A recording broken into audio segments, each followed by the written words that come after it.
No, no, no, no, no, no, no. Ah.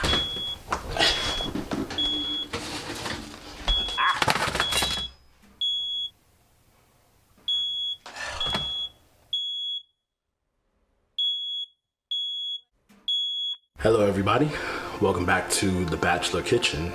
I'm your host, Brother Beard, and today is actually one of my meal prep days. So we're going to be making Nameless chicken. So I call this recipe Nameless chicken because I literally just bought some chicken breasts, picked some seasonings out of my cabinets, kind of looked at some ingredients that I want, and just kind of started making it. So today we're actually going to be marinating the chicken. I'm not actually going to cook it till tomorrow after I come home from church. I want to have a lot of the flavor really work into the chicken. But without further ado, let's get into it. I've got some of my ingredients here.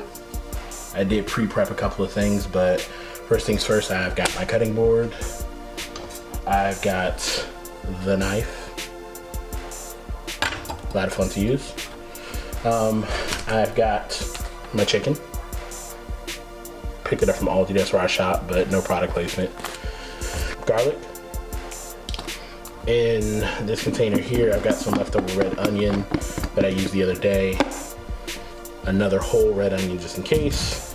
And then of course, sea salt, some black pepper, black pepper corns, and this brew pub chicken. Oh, I've also got my glass baking pan. So here's where we start. Not with the cutting board at all. We're actually going to start with a plate. All right, now the reason we're starting with a plate is because my cutting boards are not used for meat, at least not that one is. And I don't feel like having to wash more than one cutting board because it's a pain in the butt. So here's what we're gonna do. Pop the chicken. The way that I make my my food kind of spread throughout the week is I take each chicken breast and I cut it in half. So it gets a little smaller. These are obviously kind of large, and I don't necessarily want to eat all of them. Plus it's easier to season when they're cut in half and you get more flavorful pieces. And I can break them up between lunch and dinner. So one pack of chicken can last me for 2 meals a day. Now, first piece, hold it down firmly. Knife. I did take a class on using the knife. Hold it as such. Here we are.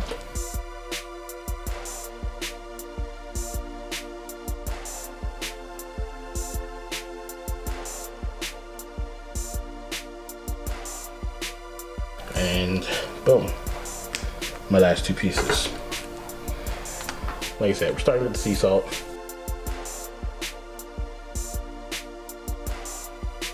Next up, the cracked peppercorn.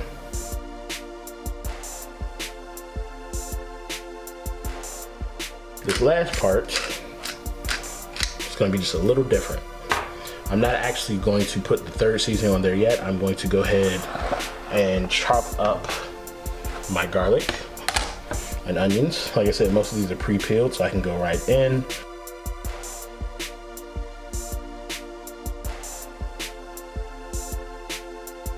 Now, if I wanted to, I can chop up the garlic a little more finely. I'm actually not going to do that because I just don't care to do it right now.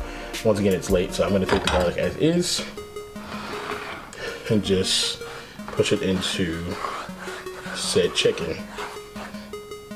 Bada bing. Now, I'm going to take my last onion here. Once again, no formal training. People who are watching and cringing, don't judge.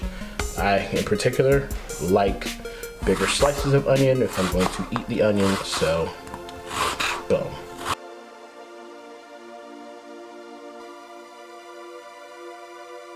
So there goes that. Once again, right into the chicken. We're gonna add another layer, light layer of the salt. Now we're gonna add this brew pub seasoning.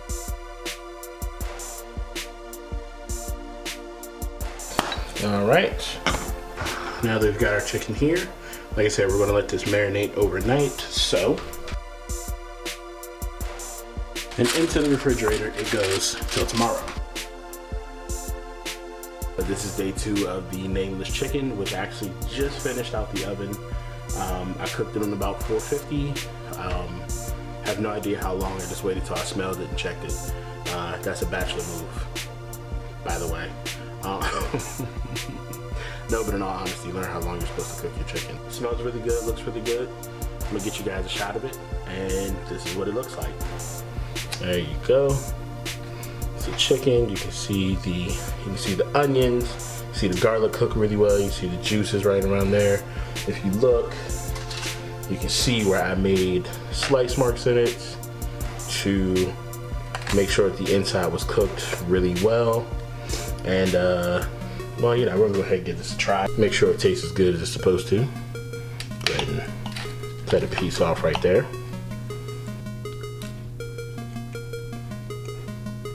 Right.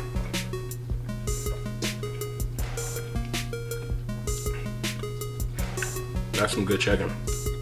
That's some really good chicken. Am I stereotyped for doing this? So as you can see, it turned out extremely well. Still tender, which I learned that if you cook it at a higher heat for a slightly shorter amount of time, then you cook it faster, but it still maintains its juiciness and its tenderness, which is, you don't want to have dry chicken, fam. That's kind of the point that I'm trying to make. Dry chicken is not where it's at.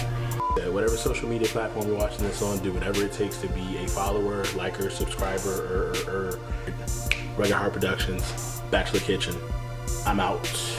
On social media, please don't roast me for what you've just seen.